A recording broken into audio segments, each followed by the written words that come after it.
Alright, how's it going today? We're learning how to go from rolling over a tabletop to essentially clearing a set of doubles. We're at Gateway Green in Portland, Oregon. It's beautiful upper line here.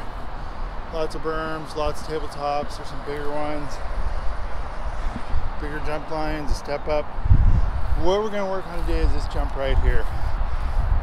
If you're familiar with the terminology, you know what we're looking at here. This jump right here is what they call a tabletop. You can see come up one side, nice and flat across the top, and they drop down the other side. Tabletops are the easiest jump to learn on because you can jump as little as an inch and it'll end up on top, right off the other side. You can either jump up this, land flat, jump down the other side. Perfect beginner jump. So what the one I'm teaching you on though is this one right here, which looks a lot like the tabletop over there, but you can see that there's actually a trough in the middle right there. And what that trough does is essentially makes this from a tabletop into a double. We're going to take off there, we're going to land there while we're clearing the gap in the middle.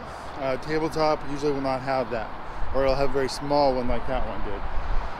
So what I'm going to go through today is essentially from a very beginner standpoint. You can ride right over this jump. You don't even have to go fast. You have to go fast enough to get up one side and get across the top, and you coast down the other side. It's super easy to just ride over. Super easy jump to learn some skills on, and because it does have that trough and it is a little bit of a double, we're going to learn some skills that will actually help you on much bigger jumps down the road. So the first couple passes, I'll show you what it looks like rolling it, and then rolling it a little bit faster, just so you can see what it looks like at a very beginner level.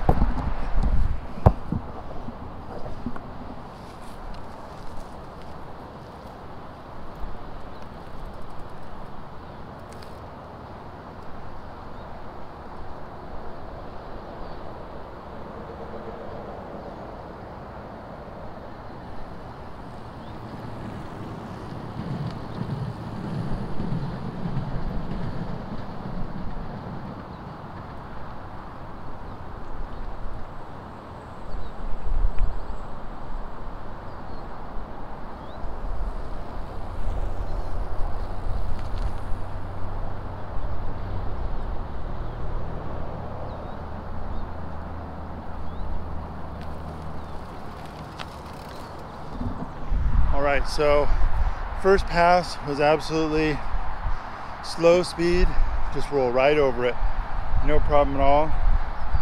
Second pass was a little faster, showing that you can actually go over these quite quickly without catching air or getting out of shape as far as landing crooked. I'm going to show you now what it looks like. You go a little bit faster and you manual over it, which means the front wheel is going to come off the takeoff and land on the downside while being in the air in the middle. The rear wheel is going to follow the trough. You don't want to push these. You want to make sure you're going fast enough that the front wheel floats. If you yank up really hard on the bars, you're going to pull the front wheel right up. Rear wheel is going to accelerate out from under you, and you're going to end up on your back or your butt, which doesn't feel great. So I'll show you what it looks like to do essentially a manual over it, and then I'll also show you what it looks like to catch a little bit of air without doing the manual step first. Essentially kind of doing a small bunny hop off the top.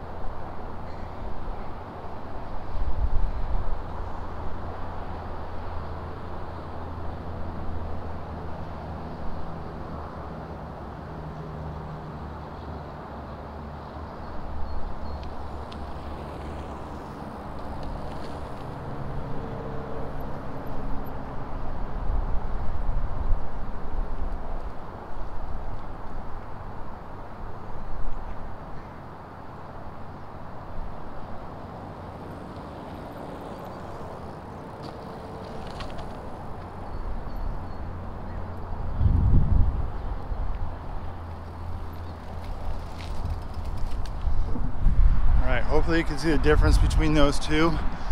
Manualing over it, front wheel floats all the way from the takeoff to the landing, nice and smooth, keeps your speed up, feels good.